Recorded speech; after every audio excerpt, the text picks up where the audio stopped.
Hi అండి. అందరూ నిమజ్జనం చేసేసారా వినాయకుడిని? మీరు ఇంట్లో చేసుకున్నారా? లేకపోతే చెరువులో చేసారా? దగ్గరలో ఉన్న నదిలో చేసారా? కామెంట్ చేయండి. నేను మా క్వార్టర్స్ పక్కనే ఉన్నాయి బుడమేరు కాలువలో అయితే వినాయక నిమజ్జనం చేశాను. నిమజ్జనం అయితే పూజ అయిపోయిన రోజు సాయంత్రం అయితే నిమజ్జనం చేసేసాము.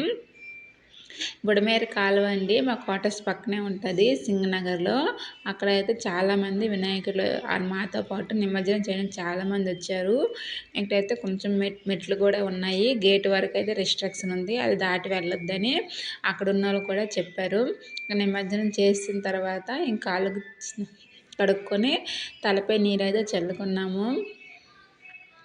ఈ కాలువలోకి అయితే నీరైతే కృష్ణానది నీరైతే వస్తుందండి.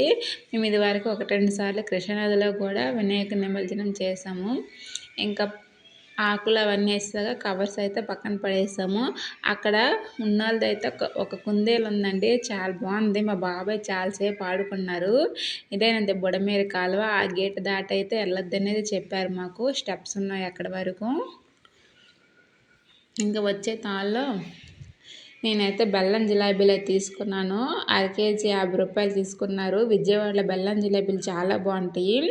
నేనండి ఈ బ్యాక్ డ్రాప్ అయితే వినాయక పూజ కోసం అయితే ఆర్డర్ చేశాను. వినాయక పూజ అయిపోయి నిమజ్జనం అయిపోయిన తర్వాత వచ్చింది, కానీ చాలా బాగుంది, నాకు బాగా నచ్చింది. కాస్ట్ 200 పడింది. ఇంకెందుకు పట్టకుండా ఉంచుకున్నాను, తర్వాత పూజలకి అయితే పనికొస్తాను. ఇదైతే చూడడానికి రియల్ లాగే ఉందండి, 3D లాగా టెంపుల్ మోడ్లో వచ్చింది. మధ్యలో వినాయకుడు, సైడ్ బనానా లీవ్స్తో ఇంకా కర్టన్స్ సేమ్ టెంపుల్ మోడేనండి.